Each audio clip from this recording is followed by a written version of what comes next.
getting into that game, and they are best placed, I would assume, if they get a big partner as well. Okay, with that, let's move into the next corporate guest. We have with us Sunil Bohra, the Executive Director and Group CFO of Minda Industries, joining us. Good morning, Sunil. Thank you very much for joining us. You know, we're getting confusing signals from the auto sector. We have two-wheelers raising their prices. I mean, yesterday, Hero said that they will raise the prices of their two-wheelers starting July 1st. And yet the dealers were very wary about, how much demand will spring up. You tell us, what is the demand from OEMs compared to Q4? How has the demand been in Q1? So, Lata, as you rightly mentioned, that there are apprehensions in the industry as of now. So, while the country has been opening, comparing Q4 versus Q1 is actually very, very difficult, because we all know that we had started lockdowns from April, and actually we started resumption gradually from May onward. So if I see June numbers today are actually looking maybe around 75-80% of what monthly Q4 numbers were. And as we are progressing, things are actually looking better. Actually, we are going to see the replica of what we have seen last year. We have seen Indian consumer is a lot more resilient. We all know that last year what happened is that the personal mobility driven demand actually was very, very good, and it was much, much more than the pent-up demand, and actually sustained till Q3, Q4. The point is that it is not necessary that we limit ourselves again with the pent-up demand, and this personal mobility driven demand, actually we are expecting a lot more maybe now on, because we all know the impact of second wave, and it is there on everybody's mind to try and see if they can afford their own personal mobility. We are pretty confident that gradually month on month, while Q1 is definitely significantly lower than Q4, if we see expected Q2 or Q3, we do expect that to maybe mirror numbers of Q3 and Q4 going forward. Okay, all right. Well, let's just hope the unlock continues. I really worry about roads. If everyone were to choose personal mobility over public mobility, we have a problem. But that discussion, especially in a city like Mumbai, absolutely. But just getting back to the news at hand, Sunil, we also want to know more about this Uzbek acquisition that you've done.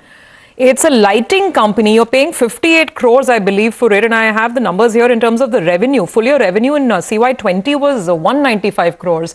So it seems to be a good bargain. But why a Uzbek company? I mean, are they into any very niche products, or are you looking at the market access in this region? So primarily it is about what the government of Uzbek is trying to do. I think they are trying to gradually sort of bring private investment into the country. As of now, most of the investments of the industries are government owned. So even the company which we are buying is currently owned by the government entity. So we're buying from them, and gradually they are going to get into a privatization mode. So basically we are expecting that what India has seen maybe few decades back, the same is going to replicate there. And with this small investment of 58 crore, we get a strong foothold in an operating company in Uzbekistan. And this lighting company is a 100% supplier of all the lamps to the Uz Auto Motors, which is again the only company in Uzbekistan manufacturing cars. So we have got some long-term commitment also in terms of volume. So we got some certainty in terms of building our base. Now what it does is it creates a strong platform for us. We are in active discussion with the government to see how we can now more and more products introduce in that region. So we are starting with lighting. Our endeavor is that gradually we increase our number of products which we supply in a PV. Today we have got 18 businesses which are into the passenger vehicles. And once we have this relationship started, we expect this to create a platform for further growth and bring in a lot more other components in the region. Another thing is that the Uzbek country is, we all know it's a low-cost country with very high natural resources in terms of gas. So because of that, power is also cheaper. And because of the CIS FTA, they've got free trade arrangements with all the countries in the region. And this entity also exports components of almost 25% of its top line to Russia. So it gives access to the entire region. And this can actually be a big pedestal for a future growth for Minda Industries. Okay. Well, how much is your exports generally versus domestic? So if we see of our total revenue last year, Lata, we have done something like 16 to 17% of international sales.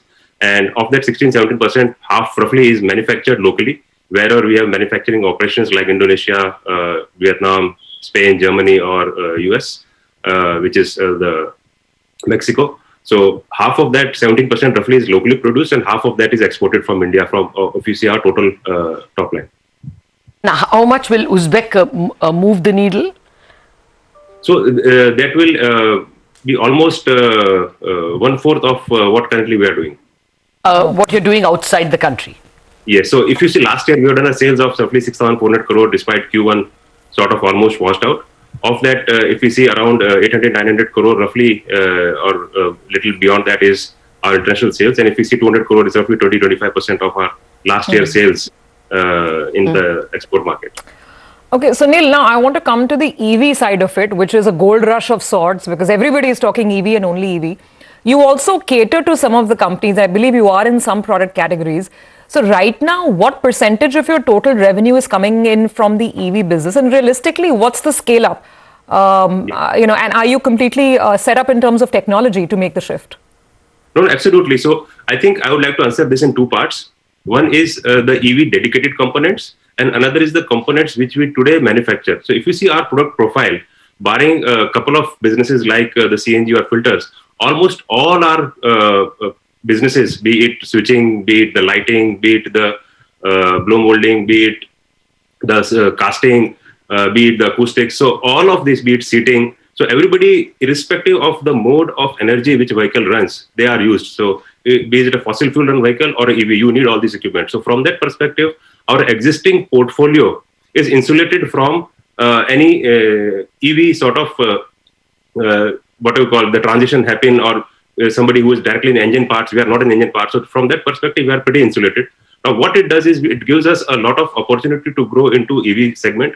Currently, we are focusing primarily into two-wheeler and three-wheeler EV components, because we strongly believe that this is the segment which will be the first to kick off.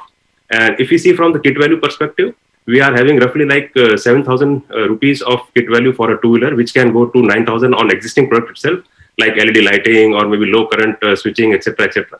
From that 9,000, we can actually reach to the products which are in pipeline, products which are already productionized, and products which are also under development. We can actually go from 9,000 rupees to almost 30,000 rupees per vehicle in terms of kit value. Okay. And almost a third of that, which is roughly around 4,000-5,000, is already under production. So we are banking on, in terms of our EV capability, a lot. We have our in-house R&D capacity. We have also done a technical tie-up for a BMS for a company based in the US.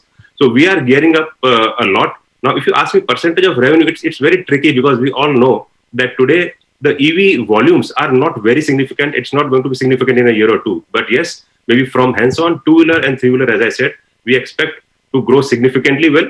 And that is where we believe that our existing portfolio of products plus the EV will provide that opportunity to grow significantly and beat the market performance. Okay, so let's now just boil all of this down to some numbers and financials. Guidance always helps. So if you could leave us with projections for FY22 on the top line, how do you see the year playing out? Assuming there is no massive third wave. And margins, because of the raw material inflation, what should we expect? Yeah, so margins first. The way we have structured our contracts, the way we have relationship over past few decades, most of our contracts have the price escalation clauses. So somewhere it is adjusted quarterly, somewhere half-yearly, somewhere annual. And since it's the start of the year, most of the commodity price increases gets reset. So from that perspective, we will not have significant impact. But yes, because we take annual average or a quarter average or a half-year average, if the spot price are higher, it will impact negatively to some extent, but not very significantly. And in terms of revenue, what you asked going forward, if I exclude Q1, the rest 9 months, we are definitely confident it will be better than last year 9 months, which were even the best ever. It's very difficult to quote a number, we all know. It's like shooting in the dark. But our conviction is that we should have significant volume growth going forward. And behind that scenes, if you see, in terms of our conviction, we are already announced 3 capexes, large capexes. We are setting 3 new plants in Bangalore, Gujarat, and Bawal to cater to this increased demand. So we are very upbeat about the upcoming demand in next 9 months, and we are pretty confident that we should be able to do better than what we did in last 9 months. All right. We'll leave it at that. Thank you very much, Sunil, for joining us with the details of your Uzbek venture and, of course, other issues on your business outlook. Thank you very much for joining us. In the meanwhile, the markets have steadily put on weight and maintained it, especially the Nifty Bank. So something good coming out of the first hour of trade. We'll concentrate